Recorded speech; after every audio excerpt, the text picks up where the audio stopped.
Di India bahasa pengantar sudah bahasa Inggris ya, artinya sudah konektivitas dengan dunia Eropa terasa dibanding dengan kami yang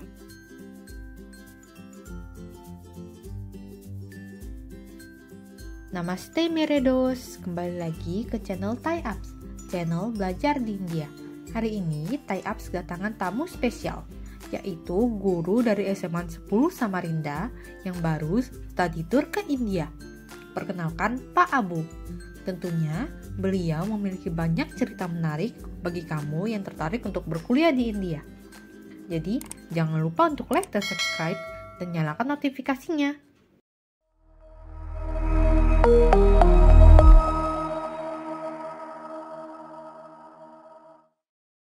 Nama saya Abu Samsudin.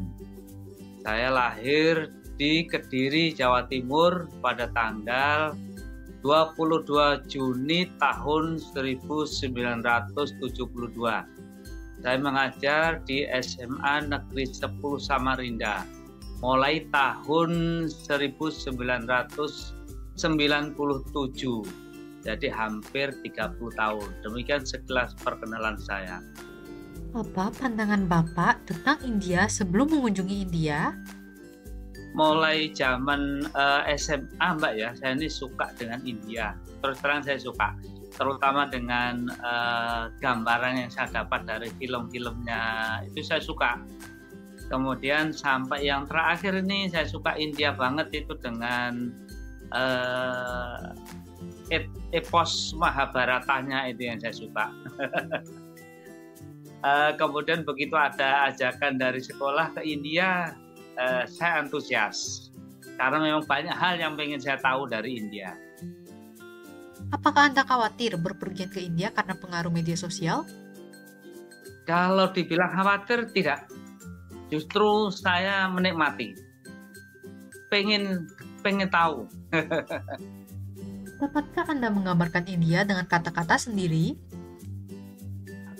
Menurut saya bagus. Saya mulai mengidolakan India ini sejak saya SMA dulu. Saya suka banget dengan gaya-gayanya, mungkin pola pikirnya itu saya suka. Kemudian dari cara penuturan dalam film-film itu cenderung penuturan itu cenderung detail. Itu yang saya tangkap dari karakter orang India yang saya tahu. Orang India lebih berpikirnya lebih runtut, lebih dalam. Ketika saya bercerita dengan Mas Ahyar kemarin tuh, bahwa pembelajaran di India ini lebih cenderung mengenal sesuatu itu detail banget. Tidak hanya kulitnya. Di sekolah pun biasa jawablah pertanyaan dengan singkat, jelas, padat. Nah, ternyata sesuai apa yang saya bayangkan sebelumnya tuh, bahwa orang India berpikirnya itu dalam. Menurut saya unik, berpikir dalam dan cenderung detail. Tidak seperti kami yang cenderung jawab dengan singkat, padat, jelas. Itu mungkin yang saya garis bawahi soal itu. Apakah India negara yang miskin atau kumuh? Saya tidak pernah tersirat dalam pikiran saya bahwa India itu miskin, apa gitu enggak. Justru yang saya tahu India itu lebih besar dari Indonesia, bahkan lebih maju. Karena tadi gaya berpikir India ini kan memang detail. Detail, menceritakan sesuatu pun lengkap. Bagaimana pengalaman Anda dengan kerahmatan dan keamanan di India? Keamanan bagus sih. Saya merasa aman di sana, apalagi didampingi Mr. Rafi ini aman lah. Kemudian juga masyarakatnya ramah-ramah saja, sama dengan kita, saya kira Indonesia ya tidak ada bedanya. Bagaimana Anda menggambarkan toleransi beragama di India selama Anda di sana? Saya kira tidak ada masalah, Mbak. Saya sempat pada saat menginap di hotel itu pada pagi hari jam 5 ya, saya keluar ke masjid yang di New Delhi itu. Saya bersama Pak Hoirul, ada Pak Fahrul. Saya keluar ke sana, sholat subuh di sana, dan tidak apa-apa, fun-fun aja, tidak ada masalah. Apakah Anda memperhatikan sistem kasta yang mempengaruhi interaksi sosial di sana? Saya tidak melihat kasta di sana ya.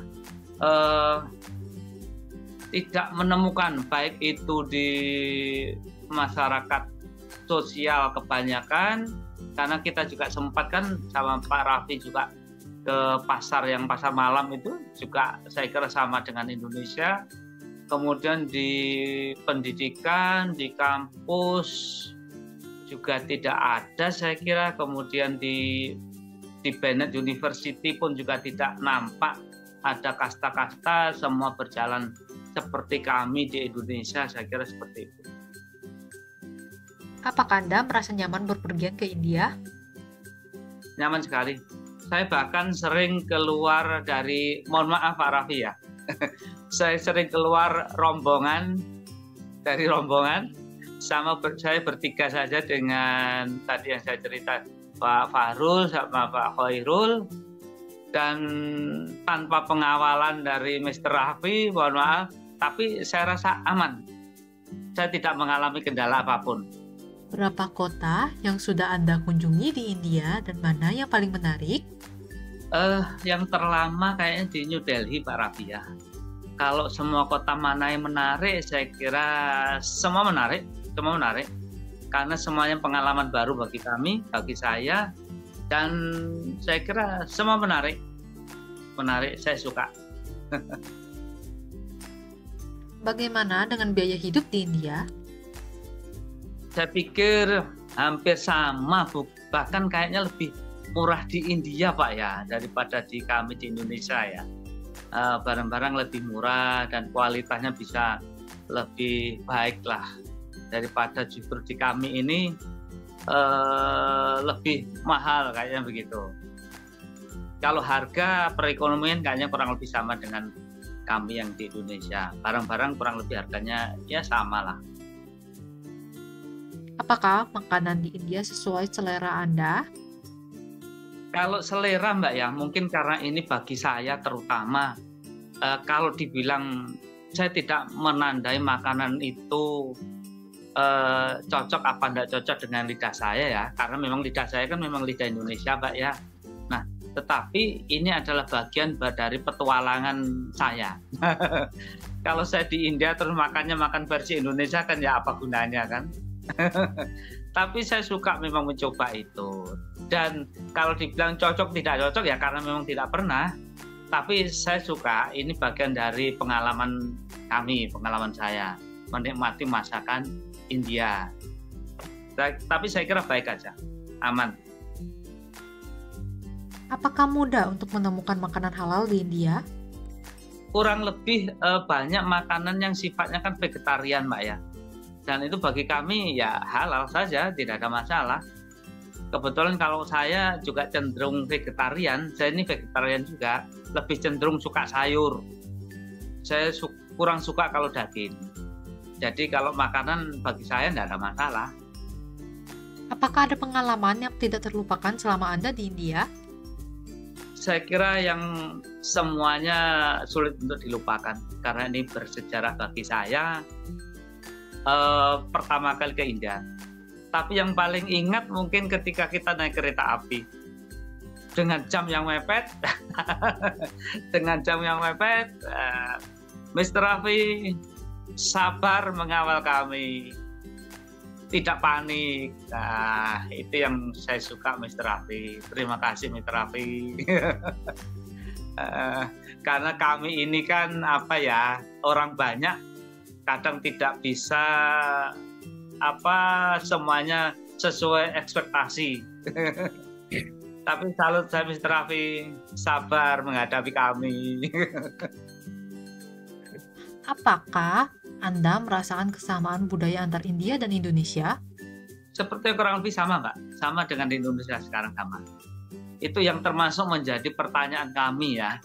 Karena yang ada di sosmed itu kan naik kereta api kan yang atau di India atau di Pakistan atau dan sekitarnya itu kan yang sampai di atas atap itu Mbak ya. Nah, ternyata tidak. Ternyata baik. Nah, kan gitu. Artinya itu membuktikan sekali lagi bahwa beberapa mindset kami kan sudah salah, termakan dari sosmed. So, Apakah Anda ada mengunjungi lembaga pendidikan? lembaga pendidikan yang saya tangkap bahwa nuansa internasionalnya di beberapa pendidikan yang kami kunjungi di Mon Abu, kemudian di Manaf Rahna, kemudian di Bennett University, di Sharda University, itu nuansa internasionalnya lebih terasa. Banyak orang-orang dari berbagai negara yang bersekolah, yang mencari ilmu di universitas tersebut. Saya lebih merasakan bahwa ini loh memang universitas yang bertaraf internasional. Kemudian kurikulumnya saya merasa lebih nyambung dengan dunia kerja, lebih nyambung dengan kerja terutama untuk orang-orang masyarakat Eropa. Karena mungkin bahasanya beda dengan kami. Di tempat bapak, tempat mbaknya ini kan di India, bahasa pengantar sudah bahasa Inggris ya. Artinya sudah konektivitas dengan dunia Eropa lebih terasa dibanding dengan kami yang bahasa pengantarnya bahasa Indonesia. Bagaimana pengalaman Anda selama Anda di kampus? Fasilitas lengkap yang saya tahu di Mon Abu, kemudian di Bennett University itu lebih lengkap, kemudian juga personilnya dosen-dosen juga lebih humble, lebih terbuka bagi kami. Itu yang membuat kami ini sebetulnya juga akhirnya berani merekomendasikan anak untuk sekolah ke sana, untuk kuliah di sana. Saya sudah menceritakan ini kepada mereka, anak-anak kami, bahwa di India ini loh seperti ini, bukan seperti yang dibayangkan yang dia dapat dari sosmed yang negatif itu, tidak, jauh banget. Kalau saya sendiri sebetulnya tidak kepikiran yang bayangan-bayangan negatif, enggak.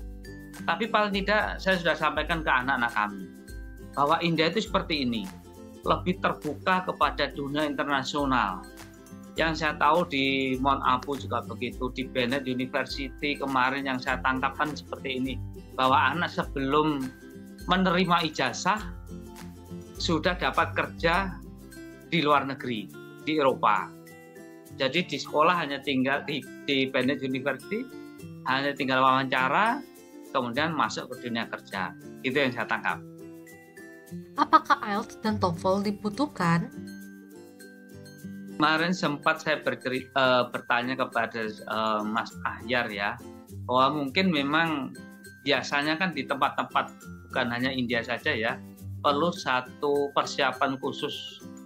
Mungkin TOEFL-nya harus sekian, saya kira perlulah, karena itu memang bahasa. Kalau hanya untuk komunikasi mungkin tidak perlu TOEFL, tapi kalau untuk kuliahnya betul-betul kan saya pikir perlu. Di India lebih banyak teori atau praktek? Saya lebih banyak melihat prakteknya kayaknya. Teori praktek. Terutama yang kalau tidak salah di Mon Abu itu juga gitu, di Manaf Rahna juga gitu kayaknya. Banyak cenderung ke praktek. Cuman bedanya dengan kami ya itu tadi Mbak, bahwa pendidikan di India ini lebih detail, masuknya lebih detail. Anak tidak hanya tahu secara teori, tapi juga tahu dan menguasai. Tahu detail, menguasai, dan bisa mempraktekkan. Itu yang saya tangkap seperti itu. Betul-betul harus menguasai teori dan praktek. Yang saya tangkap seperti itu. Karena itu kepercayaan dunia kerja, kepercayaan dunia luar negeri, terutama Eropa terhadap lulusan-lulusan India sangat tinggi. Itu yang saya tangkap seperti itu. Demikian. Apakah ada mahasiswa internasional dan dari negara mana aja? Yang saya ingat yang sempat diceritakan itu ada yang dari Afrika, kemudian ada yang dari Arab, ada dari Inggris. Cuman saya tidak hafal namanya ya karena tidak mencatat. Tapi saya sempat melihat di tayangan itu ada banyak dari luar negeri. Dan itu mungkin salah satu bedanya dari kami itu. Karena mungkin bahasanya sudah langsung nyambung, sama-sama bahasa Inggris gitu ya. Dan itu mungkin salah satu beda dengan kami seperti itu. Demikian, terima kasih. Bagaimana dengan jaminan kerja untuk mahasiswanya? Yang paling saya ingat ini bahwa setiap perguruan tinggi, setiap anak kuliah itu tentu ujungnya kan harus mencari kerja, itu Mbak ya. Nah, yang saya paling ingat, yang saya paling rekam itu adalah informasi dari Bennett University bahwa ketika ketika mahasiswa lulus tidak sampai dia belum sempat menerima ijazah sudah mendapatkan pekerjaan. Itu yang paling saya rekam. Kemudian bahwa seremonial wisuda sarjana itu biasanya hanya mahasiswa-mahasiswa yang menduduki ranking pertama, kedua, itu saja. Yang lainnya sudah pergi langsung kerja. Hanya wawancara di kampus sudah diserap oleh luar negeri. Itu yang saya tangkap seperti itu. Apakah India sesuai dengan apa yang dipertunjukkan di sosial media? Untuk anak-anak sekalian, juga untuk para orang tua, apapun yang pernah kita lihat tentang hal-hal yang sekira kurang baik tentang India, bahwa itu perlu disadari itu adalah konten-konten negatif ya, yang tentu saja konten ini tujuannya menarik perhatian. Tapi saya sampaikan bahwa itu adalah tidak benar, karena saya sendiri sudah pernah ke India, bahwa kenyataannya di India itu tidak seperti itu. Saya sudah membuktikan di India tidak ada hal-hal yang negatif-negatif, bahwa itu hanya sebatas konten untuk menarik perhatian. Kenyataannya jauh dari itu. India tempat yang baik untuk melanjutkan karir anak-anak kita kuliah, kemudian masyarakatnya juga sangat terbuka untuk kita. Apakah Anda merekomendasikan India sebagai tujuan berkuliah untuk mahasiswa Indonesia? Saya sangat merekomendasikan. Dan ini sudah saya sampaikan ke mereka. Karena tujuan akhir dari kuliah itu apa? Pasti cari kerja. Dan India itu salah satu perkuliahan universitas yang tersambung langsung dengan dunia internasional. Itu yang saya sampaikan. Apakah ada kata penutup kepada mahasiswa yang mempertimbangkan untuk belajar di India? Baik, sebelum saya akhiri, saya ingin pesan kepada teman-teman, terutama mahasiswa-mahasiswa atau calon-calon mahasiswa Indonesia yang ingin melanjutkan karir kuliah di luar negeri, terutama di India. Menurut saya, kuliah di India ini kuliah yang sangat menantang, tentu menantang dalam hal kedalaman materi, juga terhubungnya universitas itu dengan dunia kerja internasional. Karena itu saya sangat merekomendasikan anak-anak sekarang, mahasiswa-mahasiswa atau calon mahasiswa yang ingin melanjutkan kuliah, silakan kuliah ke India. Soal biaya, bahkan banyak beasiswa yang akan membackup anak-anak mahasiswa untuk kuliah dengan biaya yang sangat minim di India, dengan kualitas yang luar biasa. Bahkan ada beberapa mahasiswa itu yang bercerita ke saya bahwa kuliah di India itu hanya membawa diri saja. Banyak beasiswa yang membackup. Itu yang saya dengar dari Mas Ahyar kemarin, Pak Raffi, bahwa Mas Ahyar banyak mendapatkan beasiswa dari Indonesia juga dapat. Sehingga menurut saya pilihan terbaik kuliah di India. Apakah ada kata penutup untuk orang tua yang ingin mempertimbangkan anaknya belajar di India? Untuk para orang tua, ini salah satu pilihan terbaik. Saya pikir bisa menjadikan ini salah satu yang bisa direkomendasikan untuk anak-anak kita kuliah di India.